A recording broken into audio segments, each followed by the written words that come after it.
सबसे पहले आप लोग कौन क्लास में पढ़ते हैं?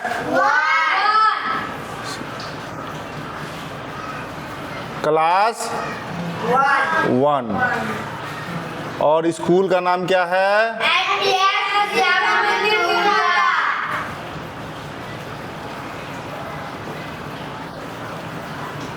ठीक है। Yes sir. और देखिए कितना लेयर पे हम पढ़ाए हैं। पहले किताब में पढ़ा दिए थे आप लोगों को, यस सर। फिर 1 बाय 1 सुने हैं, यस सर। फिर डिजिटल पे पढ़ाए हैं, यस सर। फिर अभी हम बोर्ड पे पढ़ा रहे हैं। Yes sir. उसी क्लास को फिर हम रिकॉर्ड करके ऑनलाइन भी कर रहे हैं। यानी 5 लेयर में अगर हम पढ़ा रहे हैं उसके बावजूद भी आप लोग याद नहीं कर रहे हैं तो गलती आप लोगों की है। 5 लेयर में एक ही सब्जेक्ट को 5 लेयर में पढ़ाने के बावजूद भी अगर कोई बच्चा नहीं पढ़ पा रहा है तो फिर वो क्या जीवन में कहीं पढ़ पाएगा? नहीं सर। नहीं पढ़ पाएगा। इसीलिए इससे अच्छा पढ़ाई कहीं और हो नहीं सकता है, ठीक ना? Yes sir. और अगर कोई पूछता है आपसे कि भाई कैसा पढ़ा और स्कूल में क्या बोलते हैं आप लोग? ठीक है, चलिए। तो आज अभी जो हम पढ़ेंगे मात्राएं कौन कौन सी है ना, क्या है? मात्राएं। चैप्टर का नाम क्या है?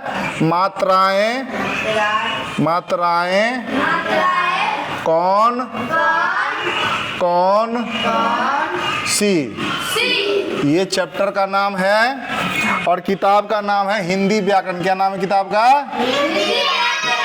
हिंदी व्याकरण परख। क्या नाम है?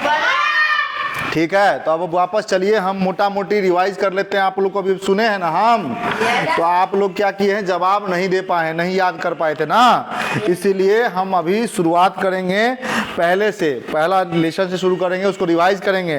पहला क्या है? भाषा किसे कहते हैं? क्या है? भाषा किसे कहते हैं? किसे कहते हैं? बोलो, भाषा किसे कहते हैं?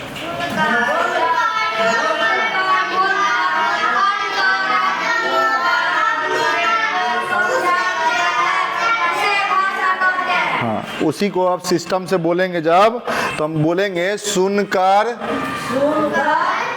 सुनकर, बोलकर, पढ़कर, व लिखकर, जब हम अपनी बातों को दूसरे को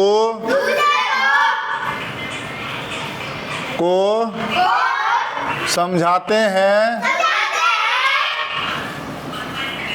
उसे भाषा कहते हैं। ठीक है।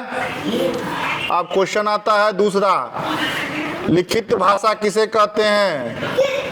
लिखित भाषा किसे कहते हैं? उत्तर क्या होगा? जब हम अपनी बातों को लिखकर व